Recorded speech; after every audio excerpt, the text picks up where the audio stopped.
Hello, everyone. I'm Bobtheorc, and welcome to Don't Be Someone Else's Bitch. This is episode 0, A Philosophy of Independence. So, a while back, I was starting to write a book called Don't Be Someone Else's Bitch. It's a book about how to achieve autonomy and independence in a world that really wants you to become dependent on the system. And it's been taking me a while to write this book, and I thought that I could take some of the notes that I've been making for the different chapters, and I could summarize them into a series of quick videos. And that's what this series is going to be. Instead of taking a long time to write a book in the free time that I don't generally have, let's see if we can do a series of quick videos to talk about my philosophy of independence, my philosophy for success, and try to provide the framework for how I've achieved my independence in life, and perhaps this will be useful to other people as well. So let's dive right in for this initial presentation. So my fundamental philosophy is this: life is not fair. It just isn't. The universe is not fair.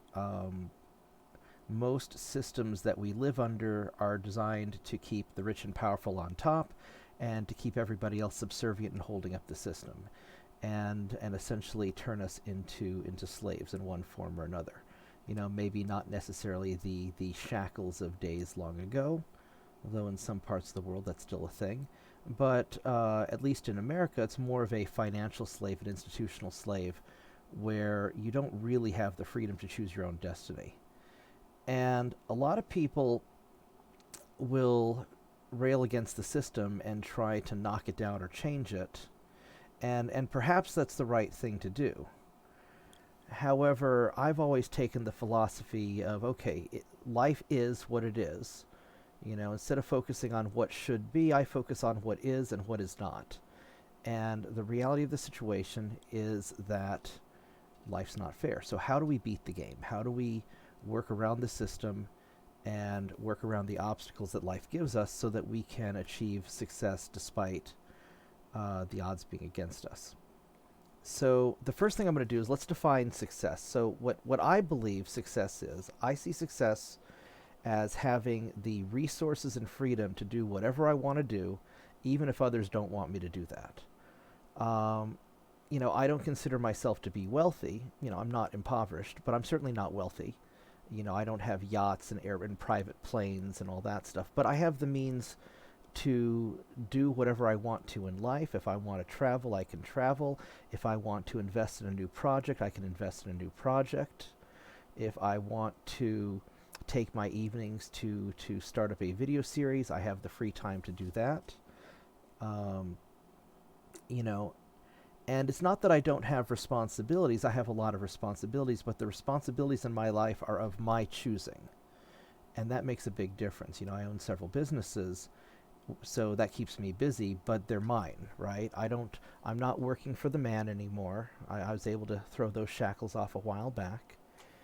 And so even though I have to work my butt off, I'm working my butt off for me and for the people I care about, and that makes a big difference. And so I see myself as successful because if I want to take a week off and go camping, I can do it. If I want to go visit friends in Europe, all right now there's the virus and stuff, so it's not quite as doable. But normally, if I want to go visit my friends in Europe, I can do that. If I want to build something, I can build it. And so, I live a very free and independent life. And since that was my goal, I see that as a success. And if you want to live a free and independent life as well, then perhaps this information I have will be useful to you. Now, if you're wanting to become a billionaire, man, I'm not there yet. Okay, I'm working on it, and maybe in another 10 years I'll be like, this is how you become a billionaire. But right now, that's a long ways off. So, in order to achieve independence, there's really four categories that I see that are crucial. And I have my little cheat sheet up here for everybody to follow along. So first off, you have your physical independence. And what I mean by that is, are you healthy? Are you strong? Can you physically do the things you want to do? Are you able to avoid illness? Are you able to, just physically do what you're wanting to do without needing a lot of help? If you do have ailments, do you have the means to physically overcome those ailments? Some people are bound by wheelchairs, and that sucks. And that's going to be a lot harder for them. Perhaps they'll need to become wealthier so they can hire somebody to help them with things. But on the other hand, I know people who are wheelchair bound who get around quite well, and they've adapted. So whatever your physical situation is, are you healthy and strong to where you can physically do what you want to accomplish? Then the next thing is mental independence. Are you able to discern truth from lies? The world is full of lies. You're being lied to constantly by a great many sources. There's lies in the news. There's lies in education. There's people will lie to you all the time to manipulate you and get you to do what they want you to do. And when you're trying to make good decisions, your decisions are only as good as the information that you have. And so if you're falling for a bunch of lies or even just information taken out of context, then that's going to affect your decision-making ability, and then you're not really able to achieve that independence that you want. So you have to be able to tell, what's what. And I'll get into, I could do a whole video just on that topic. So today's going to be mostly an overview. Now, the next thing is spiritual independence. What do you believe, and are your beliefs really yours? And I'm not necessarily just talking about, faith and religion. I'm talking about just broadly your belief system as a whole, your code of ethics, your code of honor, whatever beliefs that you live by. Do you live by these beliefs because you chose them, or because somebody else said, indoctrinated you into their way of thinking? And it's not that other people's way of thinking is bad, but if you're going to follow somebody else's belief system, you need to be following it because you also agree with them and that you believe what they're selling, not just because you've been forced into it or convinced or manipulated into it. And so if your belief system is not independent, then you're going to be easily misled, and you're going to essentially be a slave to the system. And then finally, there's financial independence. Can you financially afford to do what you need to do? And do you own your own time? So I know a lot of very wealthy people who have all kinds of great stuff, but they're also in a lot of debt, and they're having to constantly work and toil in order to pay for all the stuff they have, in order to pay for their lavish lifestyle.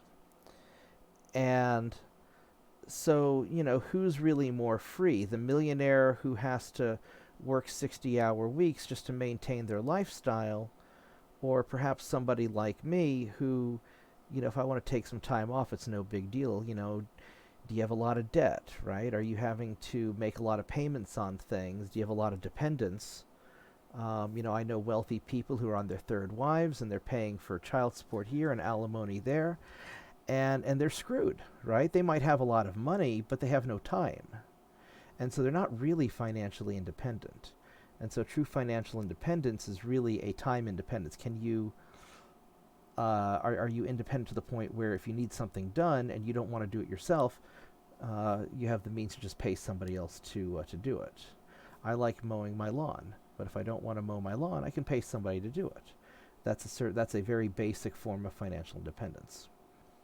And then finally, the other broad topic I'm going to talk about in this video series is purpose, and how faith and conviction relate to purpose. So without purpose, life has no meaning, and just if you look at a lot of the miserable people out there in this world, they're miserable because they don't have a purpose. They don't know what they're doing. They don't know why they're doing it, and they're just, And they might have temporary enjoyment from things that they buy, or watching a cool movie, or something they do, but that's all fleeting, right? It's all temporary. And the people who are truly happy are the people who have a real purpose. For example, I know that my purpose in life is to build cool things that help people. And I build lots of cool things. I know that I help a lot of people, and that makes me feel great. And so I'm able to sleep well at night, knowing that I have a purpose and I'm living my purpose. Now the next thing is faith. Without faith, you have no purpose. You have to have faith that your purpose is legit, that your purpose is true and proper. And if you have a purpose, but it's a purpose somebody else gave you and you don't really buy into it, then do you really have a purpose? You're not going to be happy. And so you need to have faith that what you're doing is right. And, and this doesn't necessarily have to be faith in a higher power, although that can help. But you have to have a true faith that what you're doing is right. Now, the next thing is conviction. Because without conviction, faith has no meaning. And what conviction essentially means is putting your money where your mouth is. You can believe in something, but if you're not willing to back it up, then do you really believe in it, right? So you can have faith that you have a true purpose, that your purpose is good, but if you don't have the conviction to back up your faith, what are you really doing? Are you just spinning your wheels? Are you undecided?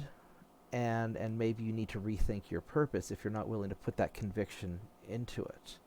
And the follow-through in the journey is truly important. Because ultimately, being free and independent means that you can choose your own path and you have the means to walk that path with conviction. And if you're not achieving that, then we have some work to do. So really, what I'm going to focus on in this video series is helping give you the tools to choose your own path, which is hard enough. I mean, just choosing your purpose and choosing what you want to do with life, that's a real bugger that it's a hurdle that most people have trouble overcoming. But once you choose your path, once you know what you want to do, how do you do it? How do you get to where you want to go? And so that's what we're going to be focusing on. And I'm going to try and make these videos kind of small and bite-sized rather than big, long conversations. I'll do some conversation videos as well, although I'll do that under a different series. And so together, let's embark on this journey to discover how we can become free and independent of life's toils and truly enjoy a meaningful purpose in life. So that's what I got for today. I'd like to thank everybody for watching. I hope you come again. Please like this video and subscribe to my channel. And also, don't be assholes to each other. That's really important. Good night.